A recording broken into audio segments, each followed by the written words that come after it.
الرجيم بسم الله الرحمن الرحيم قالوا قاف د درنو تورو څخه دی. کله چې موږ تاسو قاف په زور وایو او الف مده ورسره وي نو دغه الف مده هم دروند ادا کیږي. قالو لام باندې پیښ دی او مده دی د دوه حرکت راکشي. قالو را په زور د با سره یو ځای کوو. د با شد لري، اوله با ورغندی لري، دوهمه با پیښ لري. رب درنه ادا کوو. رب اوس نو با په پیښ وایو. بو نون باندې زور دی، الف مده دی، دوه حرکته کشي وو. ربنا یا په زور د عین سره یو ځای کوو. یا دغه کوشش کوو چې ډېر زور ورسره ونه وو، یا ونه وایو، جټکه ورنه کوو. یا په دا ستوني کې د مخرج د عین راولي. د عین د نرم تورو څخه دی، جټکه نه لري. یا لمو لام په زور وایو او میم په پیښ وایو. لنډ لنډ راګرځوو، یو یو حرکت دی. یا لمو یا لمو. قالوا ربنا يعلم إنا إليكم. همزه په زیر د نون سره یو ځای کوو. په دغه ځای کې غونه باید په دغه ځای کې وسي. موږ تاسو ویلي چې د هر شرط په توري کې یو توری دوه واره ادا کیږي. نو همزه چې د نون ساکن سره یو ځای کوو، غونه په دغه ځای کې ده. بیا چې موږ تاسو نه وایو، دا په غونه کې نه راولو. ان دا ژبه به ټینګه د تالو سره وموښلوي، غونه بیا په پاسه کې راتېره کړي. ان دوه حرکته.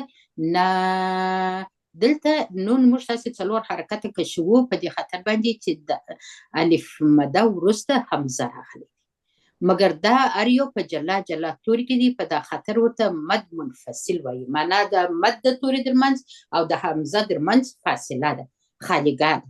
نو مد منفصل جائز دی. دوه حرکت هم کشولی سو، در څلورو حرکت کشولی سو. یوه اندازه ځان ته وټاکئ، مګر چې څلور حرکت کش کړي په هغه په تلاوت کې مو ښایست راځي. بیا یې وایو انا الیکم. الیکم همزه په زیر وایو، کشوی نه. ای لام په زور د یا لین ده. دلته چې موږ لام او یا سره یو ځای کوو، کشول نه ورکوو. ایلی په نرمي سره او په تیزي سره مدلین ویل کیږي. کا په پیښ د میم سره یو ځای کوو. کوم ایلی کوم. لام په زور وایو. له میم په پیښ د را سره یو ځای کوو. مور له مور له مور. د زما څخه د را تکرار وسي، مګر کوشش کوو چې ور را ادا کړو. له مور سلون لمرسلون. را مدرنه ادا کړه. سین باندې زور دی، کوشش کوو چې کشه نه کړو. سه لام باندې پیښ دی، واو مده دی. دلته چې موږ تاسې درېږو، نون په زور نه ادا کوو، نون په ورغندې ادا کوو. چې نون ته مو ورغندې ورکړي، دغه ورغندې عرضي یعنې د کم وخت لپاره ورغندې دی. دغه ته چې موږ تاسې ورغندې ورکړو، نو دلته موږ ته مد عارض لسکون جوړیږي. لسکون معنا دا دی چې دا زور موږ په سکون باندې واړوي، په ورغندې مو واړوي. نو دا بیا لام به موږ تاسې څلور حرکته یا پنځه حرکته راکشو. لمرسلون چې درېږي، د نون مخرج به خامخا ټینګوي. داسې نه چې لم راکش کړي او نون اواز نه، یا ژبه به د تالو سره وموښلوي، غونې ته به نه ځي، نون به اظهار کړي، فقط د نون توري به ښکاره کړي. لمرسلون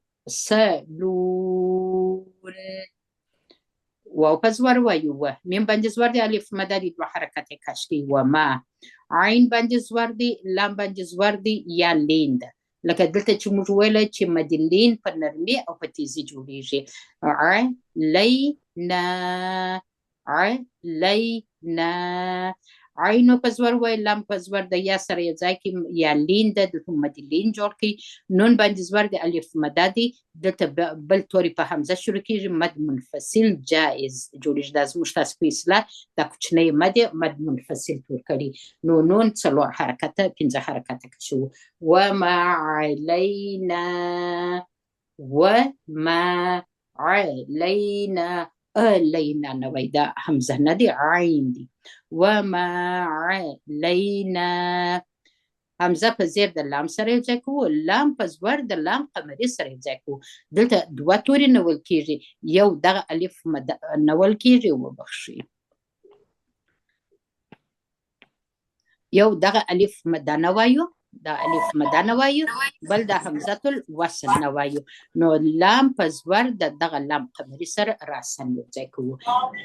الا البلاغ المبین. دا کور میوت. حمزه په زیر د لام سره یو ځای کوو، لام په زور د لام قمري سره یو ځای کوو. الا با په زور وایو، ب لام باندې تیره زور دی، یعنی مد اصلي د الف دی، دوه حرکتې کشو. لا غین د درنو تورو څخه دی، غین لام باریک وایو، غین دروند وایو، لام قمري بیا باریک وایو. الا البلاغ غل، دا غل به نه وایي، دغه لام باید دروند نسی. الا البلاغ المبین.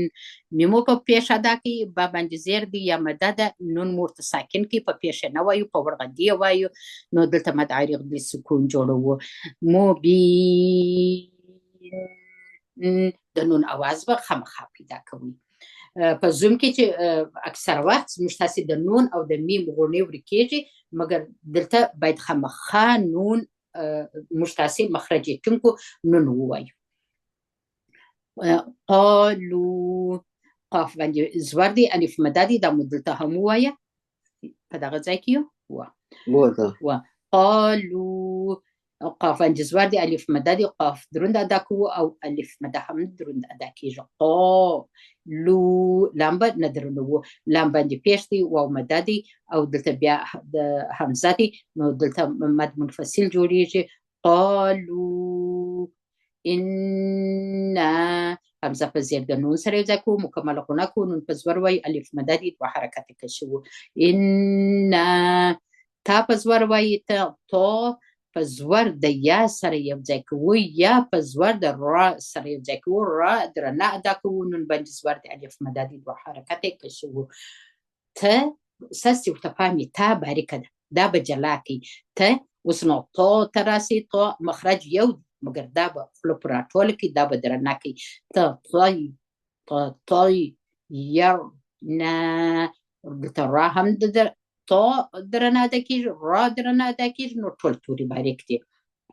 بیا یې وایو انا ته طیرنا، ته طیرنا بکم. با په زیر وایو، کا باندې پیش دی، میم باندې سکون اصلي دی، د لیدریږو کشیدل و، غوڼه نسته پکښې کې. بکم ودرېږي، سا ختمه کوي. اوس نو که چیرې په یوه سا یې نسي ویلی، کولی سئ چې دلې ودرېږي. قالو انا تطیرنا بکم. لام په زور وایو، حمزه په زیر. دلته که تاسو وګورئ، نون باندې نون ساکن دی او په پسې لام په پسې دی، نو دغه نون ان شاء الله تعالی ادغام به ستاسو اوس د سوي. دغه نون چې دی، دا په دغه لام کې مدغم دی. دلته موږ تاسې د لام په اواز وایو، نو هغه خوند چې په ادغام یې نه وي زده، دغه نون ویل کېږي نه، دا نون به ګر سره تاسو پرېږدي. څنګه وایو؟ لئلم، لئلم. که ستاسو ورته پام دی، زه نون ګر سره نه وایم، دا معنا لري چې نون دلته نه ویل کېږي. زه به دا لیکې ځینې ایسته کړم. دغه نون په دغه لام کې ګډ سوی دی، د لام په اواز یې وایي. دا دې ته ادغام تام ویل کېږي یا پوره ادغام ویل کېږي. لام د یرملون د تورو څخه دی، که د نون ساکنو د تنوین د نون وروسته راسي، هغه نون ځي په لام کې ګډېږي، د لام په اواز ویل کېږي او غوڼه نه پکښې پاتېږي. داسې نه وایي چې لئن لم، دغه نون نه ویل کېږي. ستاسې دي و دغه ته پام وي. که ګرد عمر د نون ساکنو د تنوین وروسته لام راغلی و او شد یې درلودی، دا اکثر قرآن کریم کې شد نه یې ورکړی، مګر دغه زموږ تاسې باید زده وي چې دغه نون ویل کېږي نه، په دې خاطر چې دغه نون په دا لام کې ګډ سوی دی، موږ د لام په اواز وایو.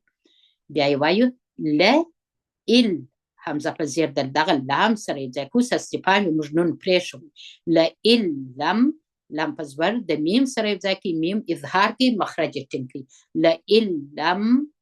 لئلم د میم به غونې ته نه بیاست تا په زور د نون سره یو ځای کوو د نون ساکن وروسته بله تا ده نو دغه نون اخفا کیږي په دې خاطر باندې چې تا د اخفا د تورو څخه ده دغه کوږ ځای چې تاسې وینئ اکثره خویندې که نه پوهېږي دا ها ده دغه چې موږ تاسې سترګۍ ها بولو او واو مده دی نو دلته موږ تا چې د نون سره یو ځای کوو نون اخفا کوو څنګه ته هو ته هو تا مو په زور د نون سره یو ځای کړه دا بله تا په زور وایو ها باندې پېښې واو مده دی دا دوه حرکته راکشو ته